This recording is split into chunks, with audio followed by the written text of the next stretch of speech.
옛사람은 이렇게 말했지만 나는 너에게 이르노니 이렇게 지금 주님이 이 산상순을 좀 시작하고 있는 것을 여러분이 기억하셔야 됩니다.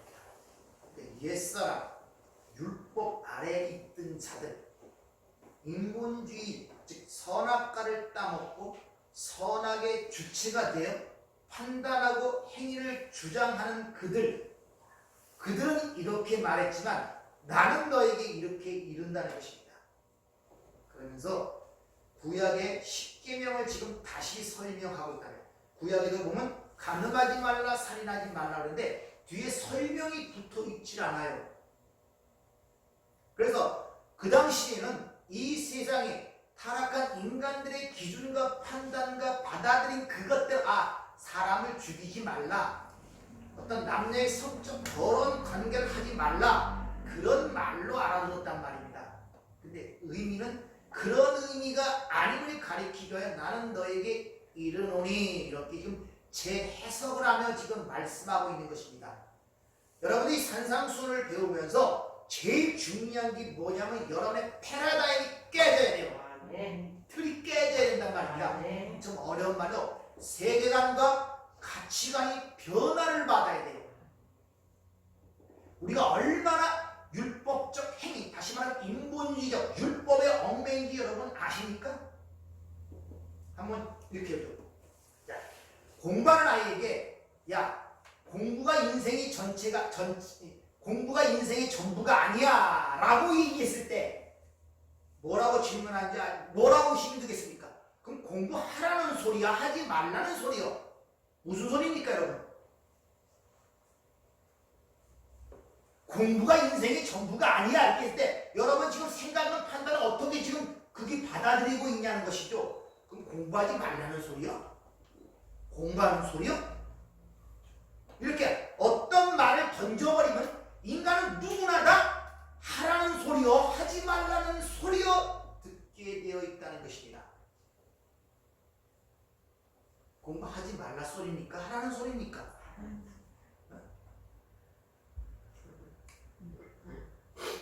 그 범위를 벗어나지 못해요. 그 범위를 벗어나지 못한단 말이에요. 해야 되는 거야, 안 해야 되는 거요? 그걸 벗어나지 못한다니까요. 말을 그렇게 두 마음으로 선악으로 받아들여 하지 말아야 돼, 해야 돼, 율법적으로 받아들이게 돼 있단 말입니다. 그걸 깨야 된단 말입니다. 여러분의 삶에 항상 우리 삶의 문제는 뭘 행하냐 안 행하는 모든 걸 봐버려요. 모든 걸. 그러니까 그런 식으로 하나님 앞에 나가려고 그러니까 차단이 돼. 모으더라도.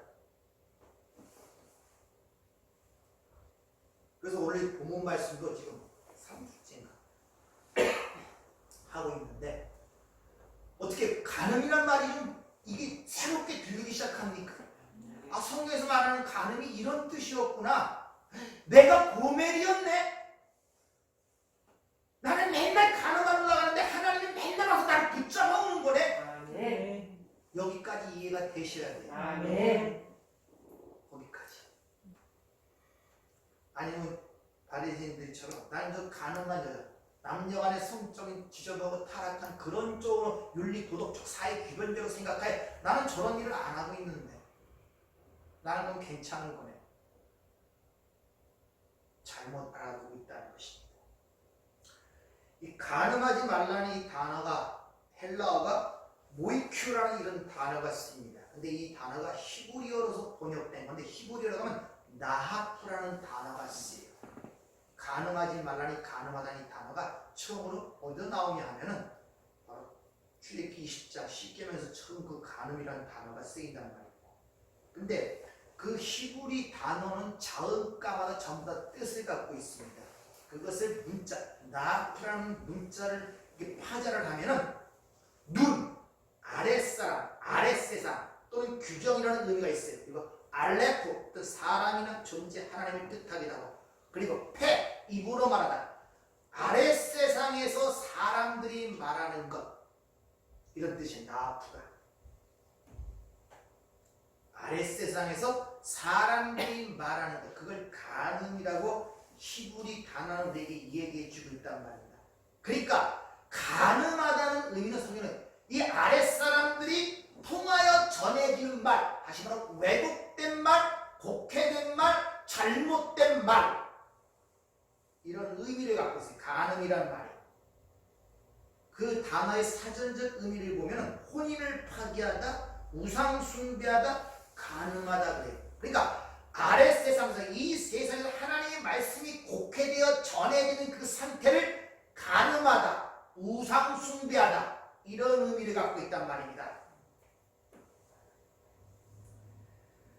자, 이 히브리가를 어부는 거는, 히브리는 처음에 하나님께서 모세를 통해서 주신 언어입니다.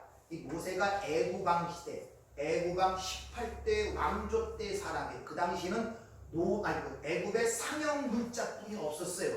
근데 그 문자는 사람 간에 통용하는 문자가 아니라 제단, 신에게 드려지는 어떤 도구로서의 문자만 있었어요. 그 당시에 바로 그 모세에게 하나님께서 문자를 주신 것입니다. 근데 그 히브리는 자음으로만 돼 있어요. 자음. 그렇기 때문에 읽을 수가 없어요. 히브리 자음으로 띄어쓰기도 없어요. 그냥 자음만 쭉 나열되어 있어요. 그래서 그걸 전하는 방법은 글자를 써서 전해야 못 읽었기 때문에 구전, 그걸 완벽하게 암송하여 그걸 외워서 그걸 그대로 전해주는 자만이 그걸 알아들을 수가 있단 말이에요.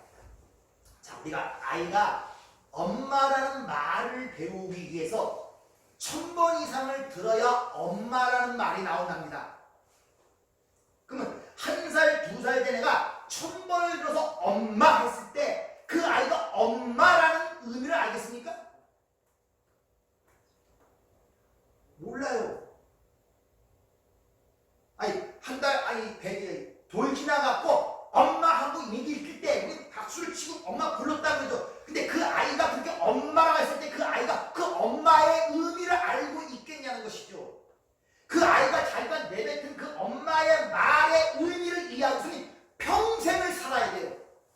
아니, 결혼해갖고 엄마가 돼봐야 엄마의 의미를 압니다.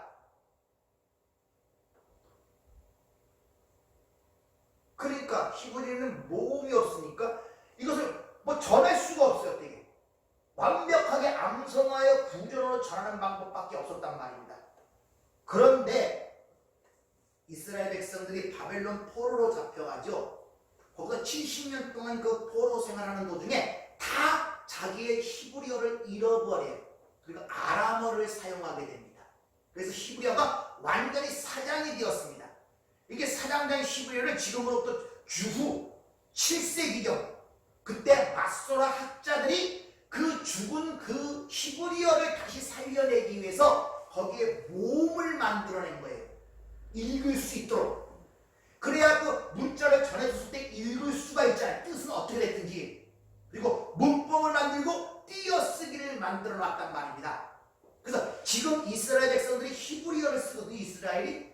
그들은 그 히브리어 그것을 읽고 쓴단 말입니다. 그러나 그렇게 만들어진 그 의미의 히브리어의 본뜻과 하나님이 모세에게 준 히브리 뜻과는 굉장히 달라요. 뜻이. 그래서 그들은 히브리어를 모국어로 쓰고 있으면서 구약에 쓴 히브리어의 성경을 보면서도 그 의미를 이해하고 깨닫지를 못하고 있단 말입니다.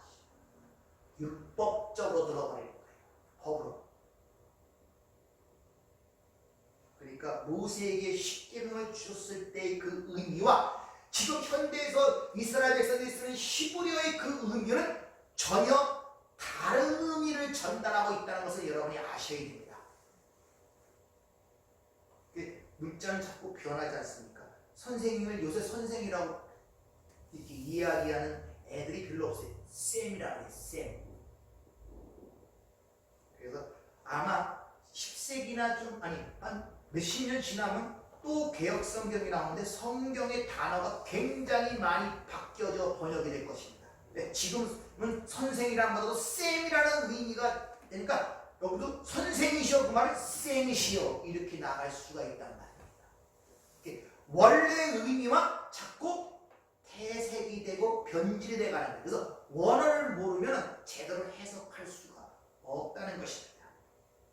이렇게 그 당시에 소통할 수 있는 문자가 없던 그 시대에 모세에게 하나님께서 문자, 글자를 주신 거예요. 전대미문입니다. 신이 인간에게 처음으로 글자를 준 것이 모세를 통한 시내산에서 십계명이었단 말입니다. 전대미문의 일이죠. 하나님이 글자를 준 거예요, 인간에게. 그런데 그렇게 모세에게 준 그 글자는 인간과 상용할 수가 없어요. 왜? 모음이 없었기 때문에. 모음이 없다는 말은 기음만 있는 거예요. 기음, 자음만. 근데 그걸 어떻게 읽어요? 우리는 모음이 있으니까 아, 어, 가, 아, 어, 야, 야, 거가 있으니까 붙여서 가, 고, 구, 구 이렇게 있지. 그 가나다라 마사고 가가 막 아나 그게 없으면 자음만 없고 이거 어떻게 읽습니까? 이걸 통하여 하나님께서 우리에게 성경을 왜 주셨는가를 상징적 의미를 전달하고 있는 거예요. 읽으라고 주신 것이 아님을 하셔야 됩니다. 그래서 하나님께서 모세가 시내산에 40일 동안 있었다고 그러죠. 십계명 써내려가는데 무슨 하나님의 친수를 글씨를 쓰는데 40일씩이나 걸려요. 그럼 40일 반나서 놓고서 뭐 했겠습니까, 모세가? 하나님과 노닥거리고 놀았겠습니까? 거기서 하나님께서 가르치신 거예요. 복음이 뭔가를 가르쳤단 말입니다. 그래서 이스라엘 백성들의 40년 광야 생활이 여호와의 말씀으로 사는 것, 하나님의 말씀을 가리키는 기간이고, 또 여호와 여러분이 이 인생의 역사가 하나님의 말씀을 배우는 기간이고, 그것이 하나님을 배우는 기간이란 말입니다. 그걸 양육이라고 그러는 거예요. 그래서 성경은 40년을 하나님의 어떤 걸 배우는 양육의 기간으로 사용하신 거예요. 그 이스라엘 백성들은 400년 동안 애굽으로 집어넣고 그러신 거예요. 여러분 지금 하나님의 말씀을 배우는 인생을 살고 있는 거예요. 세상을 배우고 하나님을 배우고 인생을 배우고 인간을 배우고 하나님을 배우는 과정이란 말이에요. 그럼 여러분의 삶에 나타나는 모든 것들은 하나님의 메시지가 담겨 있다는 것을 여러분이 아셔요. 그걸 하나하나 나이가 먹어갈수록 깨달아가는 것이 산자의 모습이란 말입니다.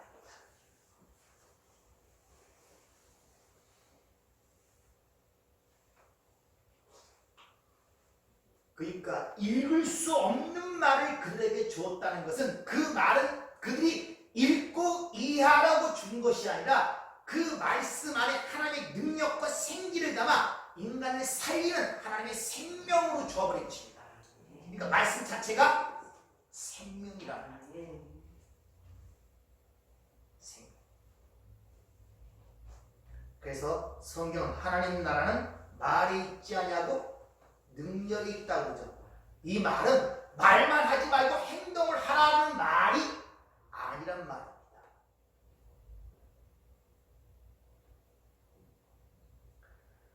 따라서 성경을 읽을 때 그것을 알고 있는 것과 모르고 있는 것은 하늘과 땅의 차이를 가져온다는 것을 여러분이 아셔야 됩니다.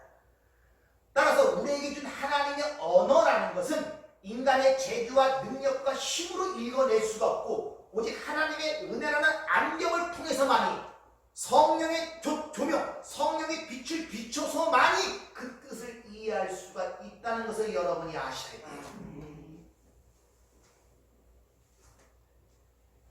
그런데 그것을 선악과를 따먹은 선악의 주체자가 인간이 그 말을 받을 때 어떻게 받느냐? 자기의 상식대로, 자기의 이해대로, 자기의 중심으로 그걸 받아 행하는 것을 율법이라고 하는 거예요. 그걸 간음이라고 그러고 그걸 살인이라고 하는 거예요.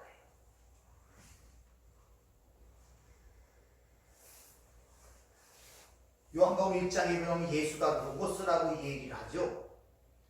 예수님은 헬라어로 로고스라고 표현되는데 로고스라는 그 말은 진리를 가리키는 말이지만 그 진리 자체가 아닌 것입니다. 자, 사람이라고 할 때 지금 보이는 이 외모만 사람을 의미하는 것이 아니란 말입니다. 이 지금 보이는 이 모습이 사람이 아니, 그러면 얼굴이 뭐 찌그러지고 뭐 이상하게 난 사람들은 사람이 아니겠네요? 만약 이 모습을 사람으로 규정한다면 사람이라고 했을 때는 그 보이는 모습 이면에 짐승이 가질 수 없는 이해력, 통찰력, 판단력, 양심 이런 것들이 같이 함유된 것들이 있을 때 그 사람을 사람이라고 해요. 아니 성형수술이 발달해갖고 개를 사람으로 얼굴 모습 만드는 그게 사람입니까? 근데 우리는 그 안의 것을 보지 못하고 겉에 것만 먹고 사람이라고 한단 말입니다. 그걸 사람이라. 그래서 그 보이는 모습이 없어져 버리면 불안하고 두려운 거예요. 그리고 그것을 죽었다 사람들은 생각하는 거예요. 그 사람이 없었다 생각하는 거예요. 보이는 것이 사라지면. 그러니까 사람이라는 것은 겉에 보이는 그것이 사람이 아니라 진짜는 그 안에 담긴 내용이 사람이란 말입니다. 그래서 성경은 사람의 어떤 외모적인 모습을 그리는 것이 아니라 하나님의 형상을 사람이라고 해요. 사람이라는 겉에 보이는 그 모습이 아니라 그러니까 우리가 하나님의 형상대로 창조받다는 건 우리 모습이 하나님의 모습으로 창조받다는 그런 말은 상식적으로 아니잖아요. 하나님이 영이신데 어떻게 이 모습으로 창조돼요? 그리고 70억이 넘는 인구가 다 모습이 다른데 어떻게 하나님의 모습이라고 할 수가 있어요? 그래 그 뜻이 아닌 거와 같단 말입니다. 예수가 로고스인데 진리가 그분이 진리는 맞는데 진리 자체는 아니란 말이에요.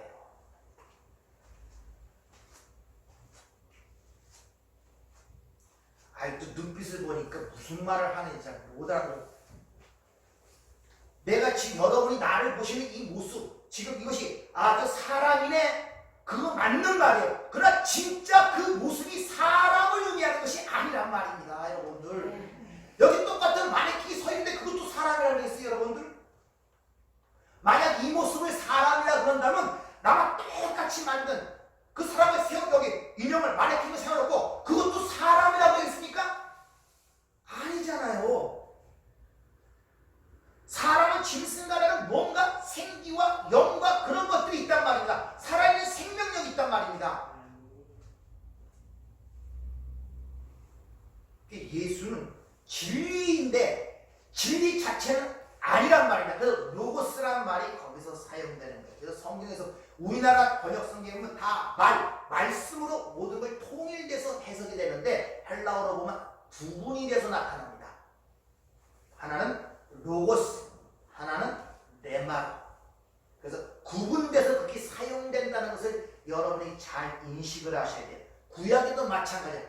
아마르, 다마르. 자, 창세기 1장에 빛이 하나님이 이르시되 할 때 그 이르시되 말이 아마르, 레마란 말입니다. 그러니까 진짜 하나님이 의도하는 내용이 이르시되 빛이 있으라 하시니 빛이 있었잖아요. 하나님의 진정한 그 진리가 뭘로 드러나느냐? 빛으로 드러난단 말입니다. 그러니까 우리가 보는 빛 자체가 진리가 아니라 빛이 담고 있는 진리란 말입니다. 그래서 그 안에 생명이 있었으니 그 생명은 사람들의 빛으로 드러난다 이 말이에요. 생명은 우리 눈으로 보지도 못하고 만져지도 않는 거 아닙니까? 그게 진리란 말입니다. 그게 내용이란 말입니다. 근데 그것을 보여주기 위해서 빛으로 드러나는 거예요. 그걸 로고스라고 담긴 내용을 레마라고 합니다. 창세기의 첫째 날, 둘째 날, 셋째 날 전부 다 뭐가 아마르 하나님이 담긴 진리가 드러나는 상태가 빛으로 드러나고 땅으로 드러나고 식물로 드러난단 말입니다. 근데 그것을 하나님의 진정한 진리를 담아 겉으로 보여주는 것, 다시 말하면 이 보이는 우주 만물 인산, 이 코스모스, 이 세상이 다 하나님의 내용을 담고 있는 그릇이란 말입니다. 그게 말씀으로 창조됐다는 말의 의미란 말입니다.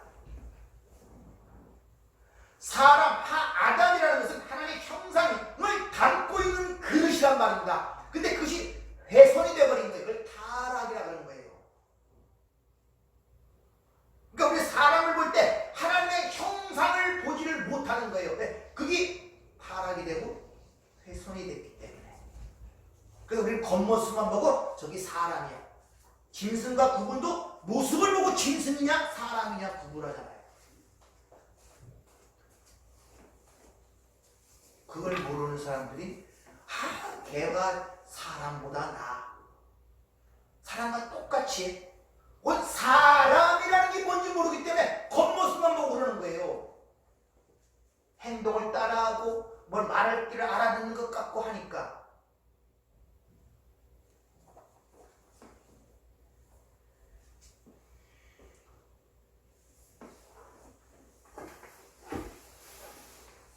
그분은 진리인데 그 자체가 진리라 진리를 담고 오신 분이란 말입니다. 근데 하나님께서 그렇게 인간들에게 그 내용을 보지 못하고 로고스, 진리를 가리키는 자로 이 땅에 보내신 이유가 있단 말입니다. 자, 빛이 뭐냐 하면은 빛이 뭡니까? 어둠을 드러낸다 그러죠? 그걸 이 땅에서 설명해서 컴컴한 데서 물리적인 빛을 비치면 속에 있는 게 뭔가 드러난다는 걸 설명하는데 빛이라는 그 속성 자체가 어둠을 설명하는 것을 빛이라 그래요.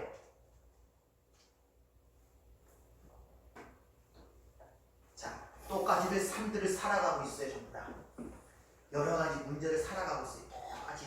그럼 이런 문제 닥치고 저런 문제 닥치고 왜 인생이 이렇게 힘들고 어렵나? 사람은 왜 한 번 죽으면 한 번 꼭 죽나? 늙고 병 들어가나? 그렇게 잘 살고 했는데 그렇게 못 사나? 왜 서로 미워하고 그러나? 그런 문제들이 쫙 나열이 되고 문제성이 드러난단 말이에요. 세상에서 그걸 다 어떻게 이해하느냐?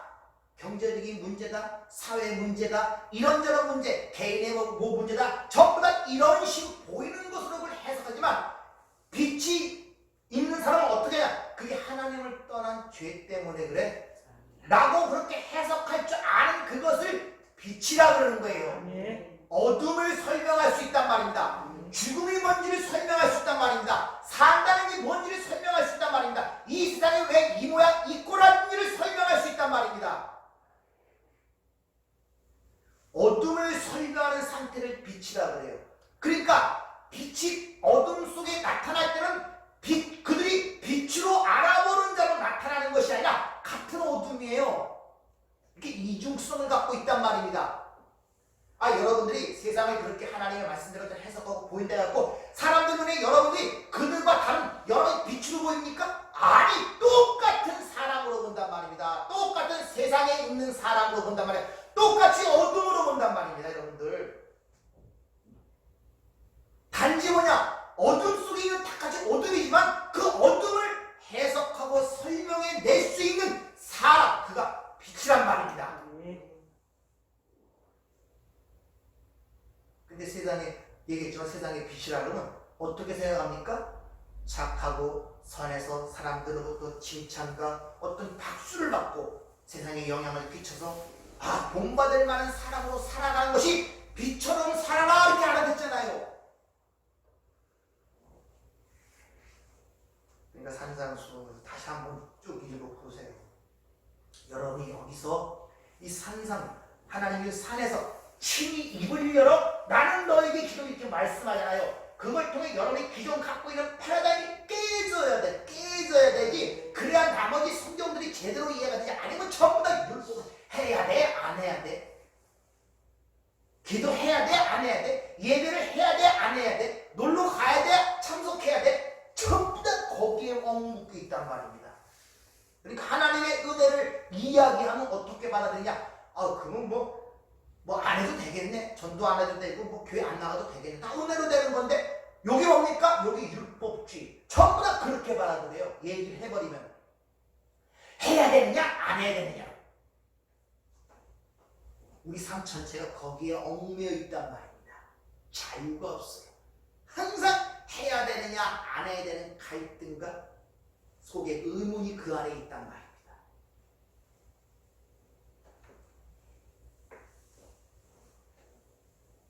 그러니까 하나님께서 어떤 말씀 말씀을 던지면 인간이 겉으로 보이는 눈으로 보는 것, 상식적으로 이해하고 인간의 행위로 어떤 일을 발출하여 그걸 통하여 하나님께 영광을 돌리고자 하는 바리새인과 똑같은 행위들이 나올 수밖에 없는 것입니다.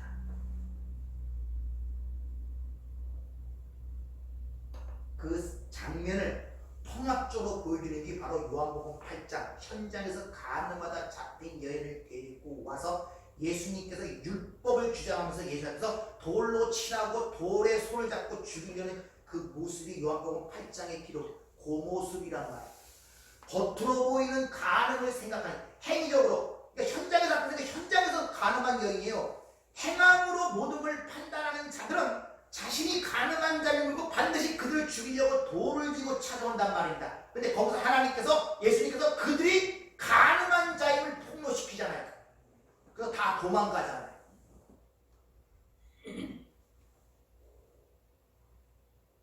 이렇게 하나님의 말씀을 레마, 그 내용을 알아먹지 못하고 노고스, 법으로 내가 행할 규범각을 보고는 반드시 손에 돌을 쥐고 죽이려고 합니다.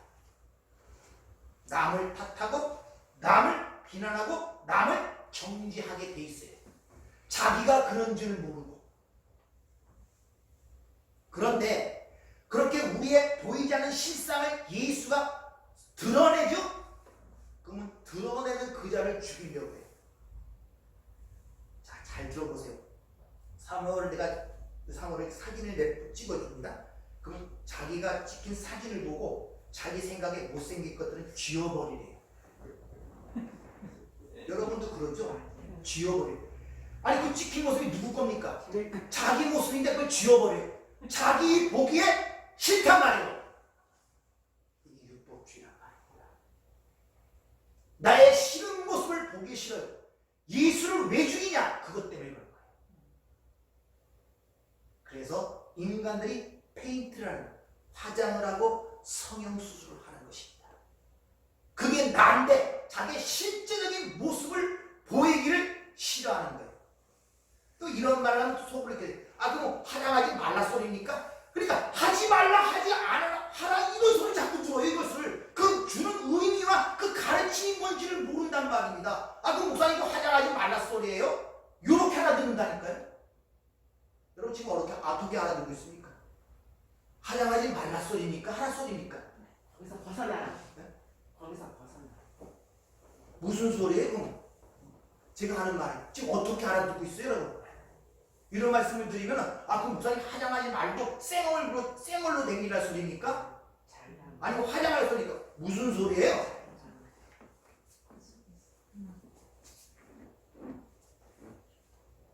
뭘 얘기하고자 하는 겁니까? 하나님께서 지금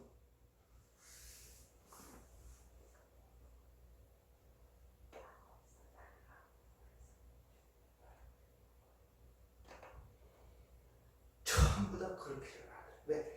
그게 주는 가르침과 그 안에 담긴 내용을 모른단 말이에요. 나의 다른 신을 섬기지 말라, 우상 숭배를 하지 말라, 어떤 형상이든 말지 말라, 안식일을 거룩하게 지켜라, 내 이름을 막는 데 그지 말라, 이렇게 주어버렸더니 그래 이것을 행해야 돼, 안 행하면 버리라, 이렇게 알아듣는단 말입니다. 근데 그 안에 담긴 내용이 뭡니까? 쉽게 면 내용이 뭐예요? 비교하는 요약하죠. 하나님 사랑하라 소리 아닙니까? 하나님 사랑하라. 그것을 말해 이웃사랑으로 드러나는 것이니까 나머지 얘기를 해주고, 그렇게 알아듣지 않는다니까요. 행하냐 안 행하라 그래요. 행하야 복을 받고 안 행하면 벌을 받는다 식으로 알아듣는다니까요. 나를 사랑해야 네가 살아. 이 소리를 못 알아듣는다니까요. 그만큼 우리는 율법주의에 잡혀있는 자들. 따라서 너희들이 그 말에 의하여 꼭 죽임을 당한다고 그렇게 이야기를 한단 말이에요. 예수라는 것을 태초에 말씀이 계시니라, 이 말씀이 노고스란 말입니다. 그 그릇 안에 하나님의 내용이 담겨 이 땅에 오신 분이 예수 그리스도란 말입니다. 그러니까 그 예수를 봤을 때 노고스, 율법 어떤 그런 것으로 보면 그 분에 의하여 죽임을 당해요. 율법책에 대해서 하나님 말씀이 모든 게 율법이 되어버려요. 근데 그 안에 담긴 하나님의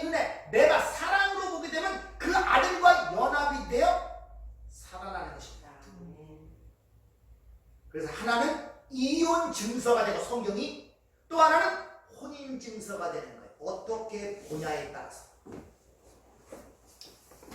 어떻게 보냐에 따라서. 그러니까 하나님 주님께서 하나님께서 살인하지 말라는 그 말을 들었을 때 그래 사람을 절대 죽이지 말아야 돼. 하나님의 명령이니까. 그렇게 결단하는 자가 곧 살인하는 자란 말입니다. 여러분들.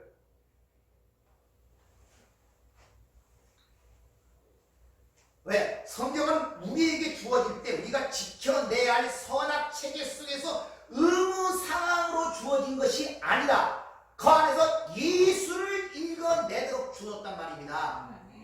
예수를 읽어내도록. 그래서 율법이 주신 이유를 하나님의 심판 아래 있게 하고 율법으로 그 죄가 뭔가를 깨닫게 하여 누구께로 인도하기 위하여 그리스도께로 인도하기 위하여 주어진 초등학교 교사, 몽학교사가 아니냐. 사도 바울이 갈라디아 교회에 비해 얘기를 하죠. 근데 거꾸로 알아들죠. 그렇게 좀 말이야. 그렇게 행해야 돼. 내가 반드시 행해야 하나님의 어떤 합격점에 이르러서 우리가 구원을 받을 수 있어. 이렇게 듣는단 말입니다. 살인하지 말라는 말을 그렇게 알아듣는단 말이에요. 세상 사람들은.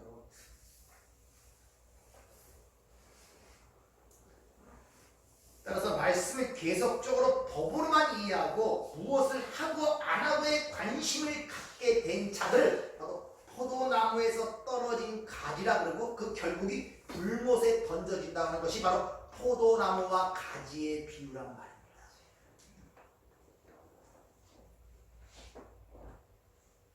그래서 기독교의 현상을 보면 전부 다 하나님의 말씀을 법으로 이해하여 사회운동가가 많아요. 머리에 띠를 두르고 사회적 문제 항의나 시위나 데모를 하는 자들이 기독교인들이 많죠. 왜? 이 살인하지 말란 말을 문자적으로 받아서 사형 제도도 폐지해야 된다 그러고 사람 죽이는 군대 가서 총을 잡지 말아야 된다고 군대 가는 것보다 교도소를 택하는 집단도 있죠. 왜 그렇게 되느냐? 살인하지 말라를 그렇게 알아듣기 때문에. 근데 우리가 구약을 조금만 읽어보다 하나님께서 살인하는 말 했습니까? 안 했습니까? 사람 죽이라는 말 했어요? 안 했어요? 그것도 잘 판단이 안 서죠. 왜? 우리가 그 율법주의에 딱 보자. 어떻게 하나님이 사람 살인할 소리를 했겠어? 그런 하나님이 어떻게 하나님일 수가 있어? 요런 생각에 꽉 눌려갖고 우리 수준의 인간 수준의 하나님으로 꽉 차 있어갖고 아니 이스라엘 백성들을 애굽에 집어넣게 되는 애굽의 모든 사람을 다 멸절하라 그러잖아요. 사람 죽여버리라고 해요. 다 뱃속에 아이까지. 근데 살인하라는 말이 그렇게 알아들었다면 하나님이 살인교사죄를 짓는 것입니다. 모순되잖아. 근데 인간들이 그렇게 알아듣고 있는 거예요. 그럼 그런 모순을 못 느끼는 거예요. 이게 얼마나 답답한 도시입니까?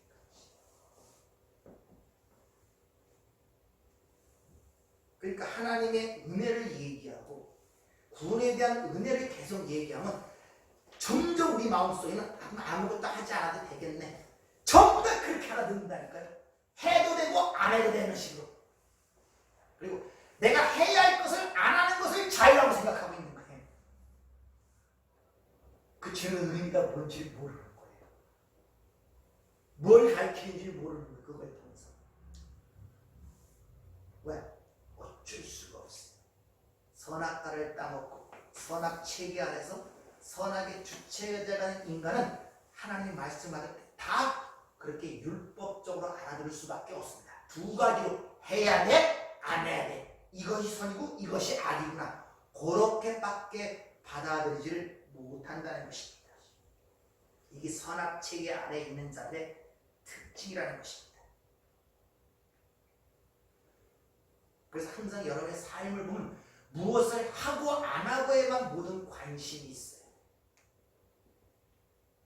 사랑해야 돼, 하지 말아야 돼. 성경에서 사랑하라는 말이 성경에서 사랑하라는 말로 이 메시지를 의미하는 걸 알아듣지 못하니까 이 땅에서 정의하고 생각하고 판단하는 것으로 사랑해야 되는 것인가 아닌가를 갖고 있기 때문에 그래요. 아, 원수를 사랑하라 그랬으니까 미워 죽겠는데 하나님이 원수를 사랑했으니까 밥을 해줘야 돼 라고만 생각해야 되는 걸로 그걸 사랑이라고 생각하고 있어요. 내가 하지 말아야 될 것을 하는 것을 사랑이라고 대부분 생각하고 있어요.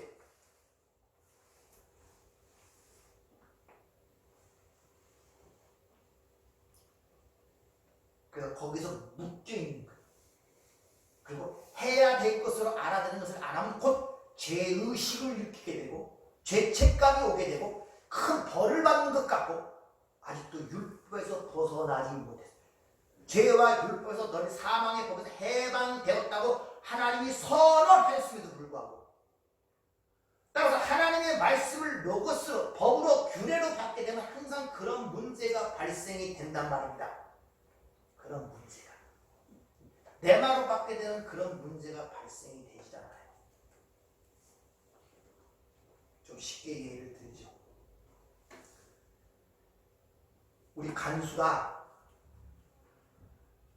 우리 권사님 자식이 된 것이 공부를 잘했었습니까?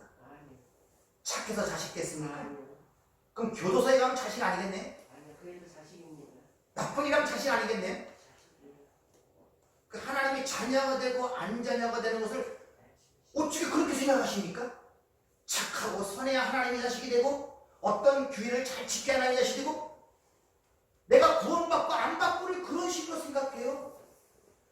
하나님께서 자녀라는 것을 왜 주세요? 자녀는 교도소에 있어도 내 자녀고 왜 그렇습니까? 내가 나가 있겠네요.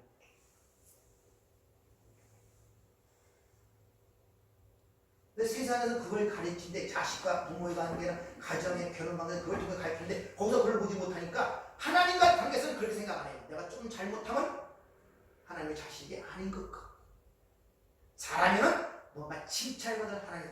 이건 마치 내가 하나님의 마치 우리 은총이가 우리 권사님의 집에 가정의 자녀가 되기 위하여 부단히 그 마음에 들기 위해서 공부도 열심히 하고 착한 일도 많이 하고 하는 것 똑같아요. 그런다고 자식 됩니까?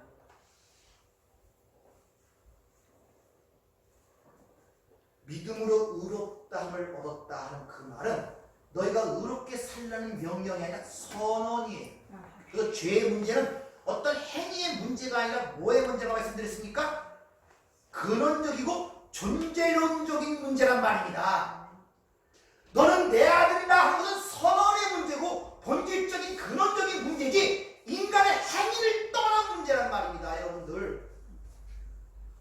그럼 그런 차원에서 모든 걸 알아들어 먹어야 되는데 이게 그렇지 않아요. 마치 어떤 말씀을 주면 그렇게 행해야 하나님의 자녀가 되는 것처럼 생각을 하고 하나님의 자녀가 되는 필수 조항과 의무사항으로 그걸 갖고선 행위들을 한단 말입니다. 그러니까 거기에 기쁨이 있겠어요. 그렇게 했는데 아무런 그게 없으면 오히려 거기에 원망과 불평이 드러나고 이렇게 내가 열심히 했는데 하나님 왜 가만히 계십니까? 그게 탕자의 귀에서 첫째 아들의 모습. 그게 이스라엘 백성들 바리새인들의 모습이에요. 내가 한 번도 아버지의 명을 어긴 적이 없거늘 나에겐 송아지 한 마리 잡아주지 아니하고 저 나가서 방탕한 아들 둘째 아들을 위해서 왜 송아지를 잡아줍니까? 라는 식으로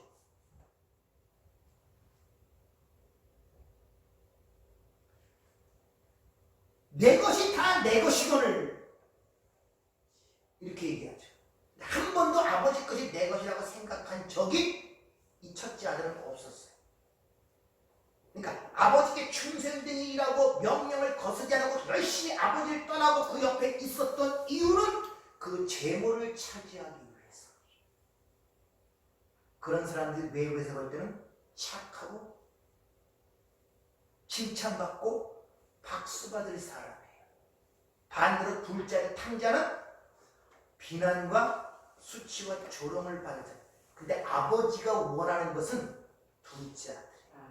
내가 하나님과 하늘과 아버지에게 죄를 지었어. 그리고 이 세상이 돼지의 세상이며 돼지가 먹는 쥐업 열매의 세상이라는 걸 깨닫고 내 아버지 입엔 풍족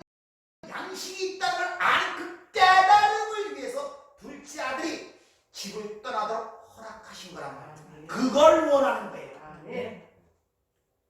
그걸. 지금 어느 쪽에 성향과 지향성을 갖고 있습니까? 어떻게 하나님의 말씀을 잘 지켜서 하나님께 복을 받고 축복을 받아서 칭찬을 받을까? 그쪽으로 생각이 몰아가고 있습니까?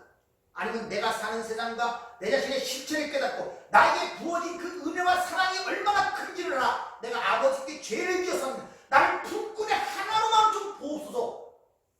이쪽으로 지향점이 가고 있습니다. 말씀이 들어갈 때 어느 쪽으로 지향점을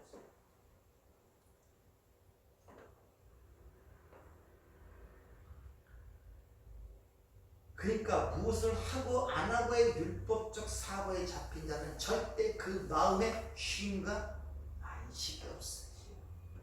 그 안에 담긴 내용을 모릅니다. 진짜 하나님의 주고자 하는 메시지가 뭔가를 읽어내지를 못합니다. 여전히 예수를 로고스, 법으로만 알기 때문에 그렇다는 것입니다. 이렇게 율법자들의 눈에는 예수가 뭘로 보이냐 하면 음료로 보입니다. 바리새인들은 죄인과 거래도 하지 않고 상종도 하지 않습니다. 특히 세리, 가늠한 여인, 사마리아 땅 절대 받지 않습니다. 죽으면 죽지. 근데 이 메시아라고 지칭하는 자가 와서 하는 짓이 그 세리와 식사도 하고 가늠한 여인과 포도주도 마시고 죄인의 친구처럼 지내니 음료로 보이는 것. 그게 예수관이에요. 그들에게 보는 예수관. 그들의 모습을 주님께서 자신의 어떤 것을 통하여 보이게 만들었단 말이에요. 사진을 찍어서 보여줬어요. 아까 얘기한 것처럼. 그들이 경은 내가 아니래. 저 없애버려야 된대.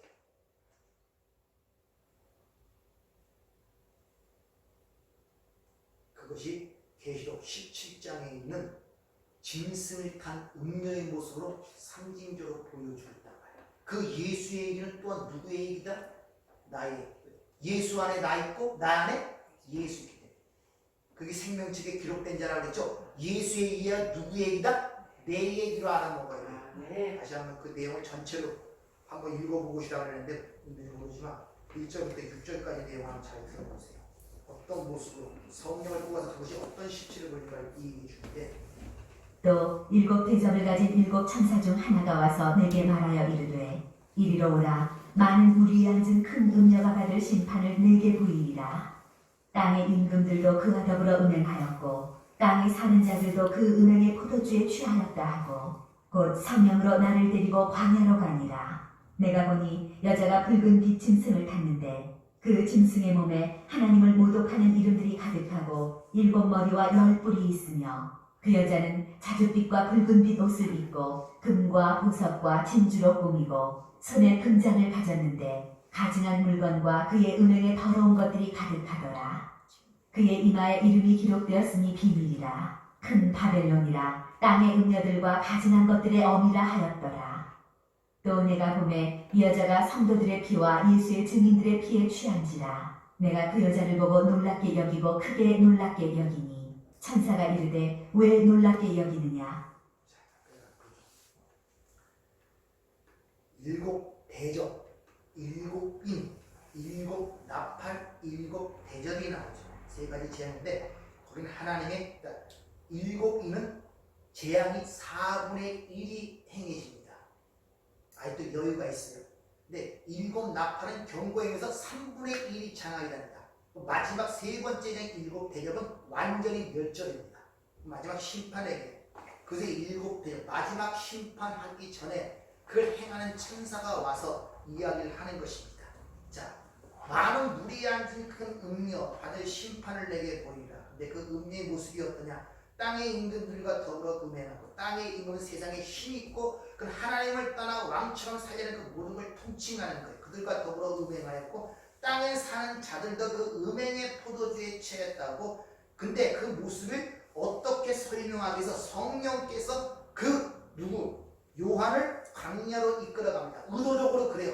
광야라는 것은 하나님의 백성, 교회가 양육받는 곳이에요. 이스라엘 백성이 40년 동안 광야에서 양육을 받듯이 글로 끌고 갔는데 거기 보니까 자 여자가 붉은빛 짐승을 탔는데 짐승에 보면 하나님을 모독하는 이름이 가득하고 7머리와 10뿔 7머리 10뿔 전부 다 완전수 아닙니까? 세상의 왕들 하나님을 대적하여 하나님을 반대편에서 그 하나님처럼 살고자 하는 모든 세력을 통칭하고 상징적으로 얘기하는 거예요. 그들의 짐승, 그 짐승 위에 한 여자가 타고 있는데 여자가 참 아름답습니다. 자줏빛 옷과 붉은빛 옷을 입고 금과 보석, 진주로 꾸미고 손에 금장을 가졌더니 겉으로는 상당히 휘황찬란하고 쉽게 말하면 세상으로도 칭송과 부러움을 살만한 삶을 살고 있는 여자의 모습을 그려지는데 실제 그 안에 담긴 것을 보니까 뭐라고 얘기합니까? 가증한 물건, 은행과 더러운 것이 가득한 것이었다라는 말이에요.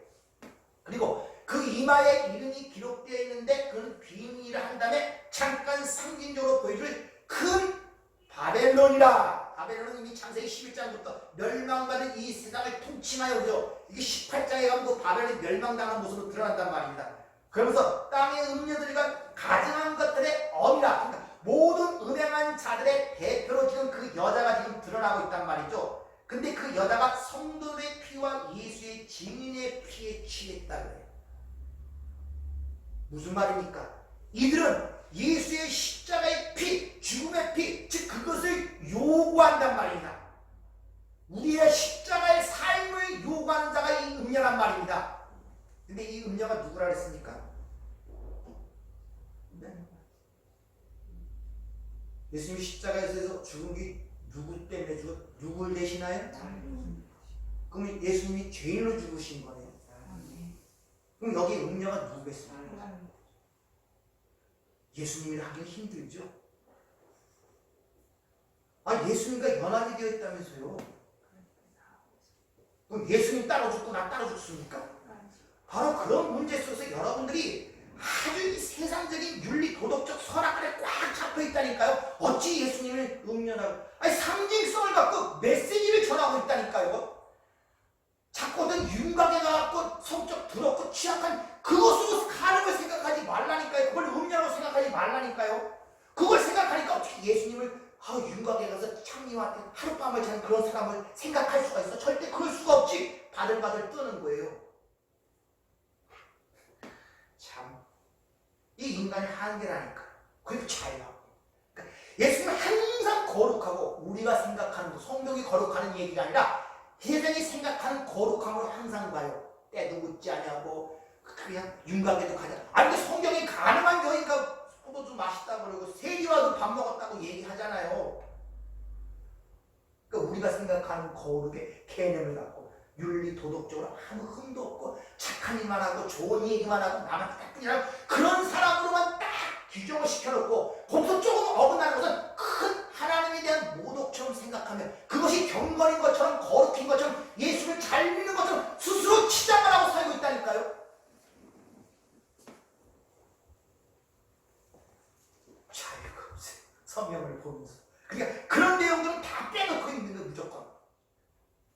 예수님의 조상 중에 다말을 아시죠? 시아버지와 가늠해서 난 조상이라니까요. 그거 뭐라고 어떻게 얘기해야 돼? 그런 것들이요. 뭐라고 얘기할래요? 아니 조상 중에 그런 더러운 여자가 있었어? 그 거룩한 예수님이? 있을 수가 없는 얘기 아닙니까? 근데 성경은 버젓하게 마태복음 1장에 나온다니까 족보예요.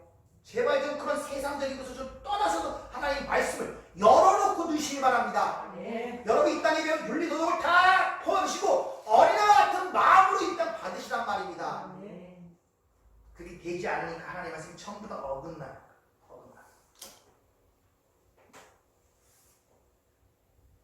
성도는 예수와 함께 죽고 예수와 함께 살아 하나님과 동행하는 존재입니다. 예수를 떠나서는 생각할 수도 존재할 수도 없습니다. 예수의 이야기는 곧 나의 이야기고 나의 얘기는 곧 예수의 이야기예요. 그렇게 안 느껴지잖아요. 여러분들은 성경에 있는 예수의 이야기는 그냥 예수의 이야기고 우리는 그 삶을 쫓아서 내가 본받아야 살아야 할 성인 군자, 도덕 군자, 유명한 교사 천생하고 어떻게 하면 그 모습을 따라 살아갈까 이렇게 생각을 하지 그 얘기가 내 얘기라고 생각 안 하잖아요. 여러분들 그건 예수님의 이야기고 나는 내 이야기고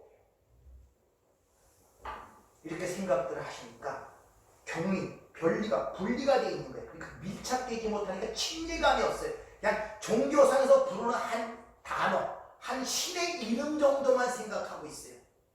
그것을 주여 주여 부르는 자마다 다 천국 가는 것이 아니라 지옥 간다는 주님의 말씀이다.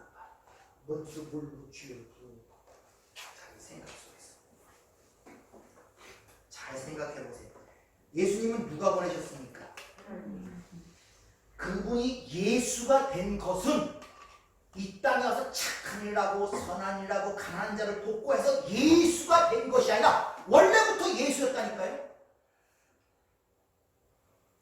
그래서 하나님 부르신 그 예수는 창조지에 있어도 예수예요. 그 인정이 안 됩니까? 어찌 하나님이 그런 집에 갈 수가 있어? 그런 생각이 드십니까? 세리와 함께 밥을 먹어도 예수란 말입니다. 아까 얘기했잖아요. 간수가 우리 권사님 자녀는 교도소에 가서도 권사님의 자녀고 창녀집에 있어도 권사님의 자녀예요. 여러분들 존재력적 본질적 문제지 인간의 행함의 문제가 아니라니까 여러분들. 그러니까 기독교를 자꾸 윤리 도덕적 가르침의 종교로 만들지 말란 말입니다. 여러분들. 그래서 우리 그리스도인들의 새로운 피조물, 새로운 창조물이라고 얘기하지 이것저것 어떤 규례와 법령을 줘서 잘 지켜서 어떤 성숙한 성인으로 만들어내는 것이 기독교가 아니라니까요.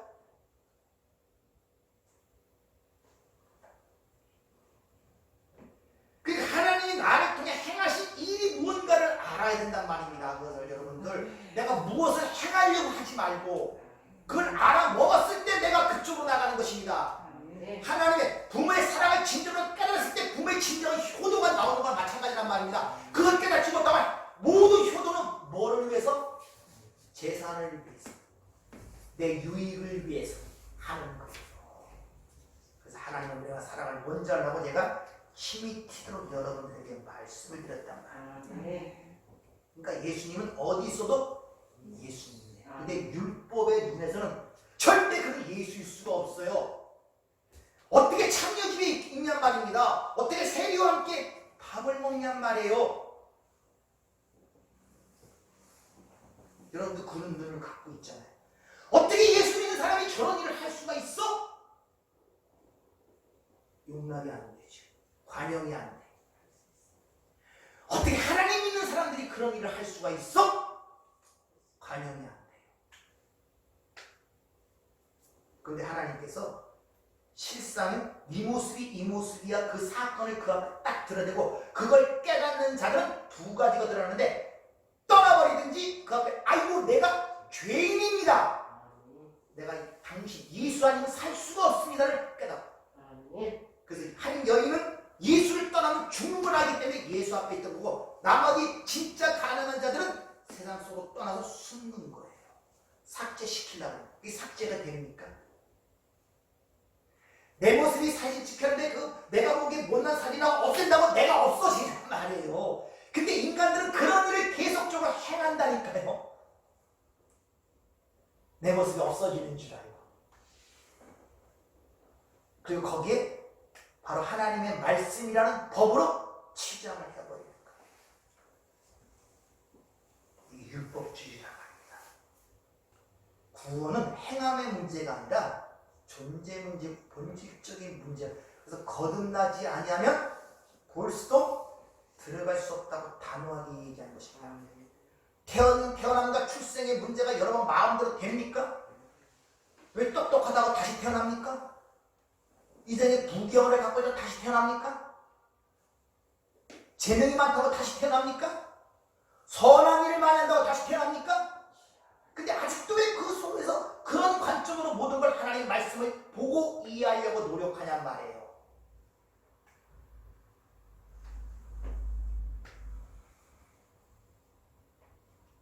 그래서 예수님을 본받아서 그분이 우리가 살아가야 할 롤 모델로 삼고 내가 그렇게 살아야겠다고 생각하고 결단하는 사람들이 다 누구라? 율법주의라.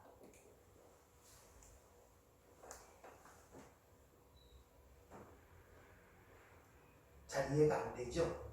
그럼 따라 살지 말라는 소리요? 대번 이 마음이 들죠?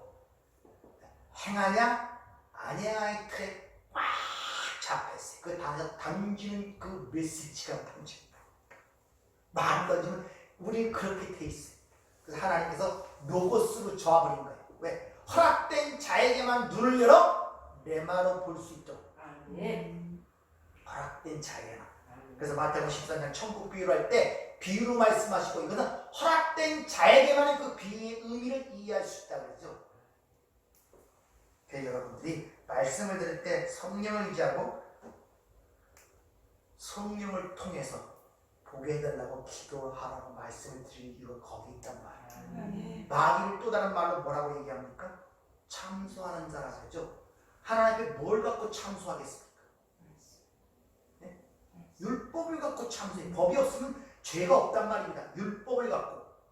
그럼 내가 율법적으로 살고 하냐 아냐 행위적으로 문제 사는 사람은 반드시 그거에 의하여 참소를 당하게 돼 있어요. 정죄를 당하게 있단 말이에요. 그게 사망의 책이란 말이에요. 그래서 계시록 21장에 보면 최후 심판과 두 가지 책이 나오죠. 책이 두 개가 있는 것이 아니라 한 책이 있는데 하나는 생명책이고 하나는 행위의 책으로 들어갑니다. 생명책은 성경이 전체가 누구에 대한 이야기? 예수에 대한 이야기.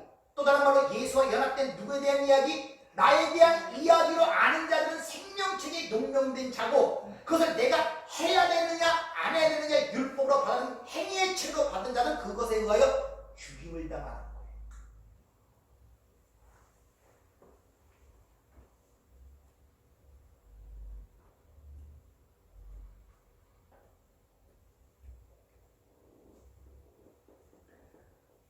그러니까 여러분들이 가룟 유다나 바리새인이나 이런 예수와 대척점에 있던 성경에 나오는 인물들을 볼 때 어찌 3년 6개월 동안 따라다니면서 배웠는데 저렇게 못 배웠는데 예수를 어떻게 그 은 30에 팔아먹을 수가 있어? 저 못된 놈같이. 아니 바리새인 아니 그렇게 몰라? 지들도 율법을 갖고 그러는데 왜 죄 없는 예수를 이렇게 모함해서 십자가에 못 박아? 저 바리새인 같은 저 악한 놈들 못된 놈들 그렇게 생각하는 자들이 율법주의고 해야 되느냐 안 해야 되느냐로 보는 사람의 특징이란 말입니다. 그 모습을 통하여 누굴 본다?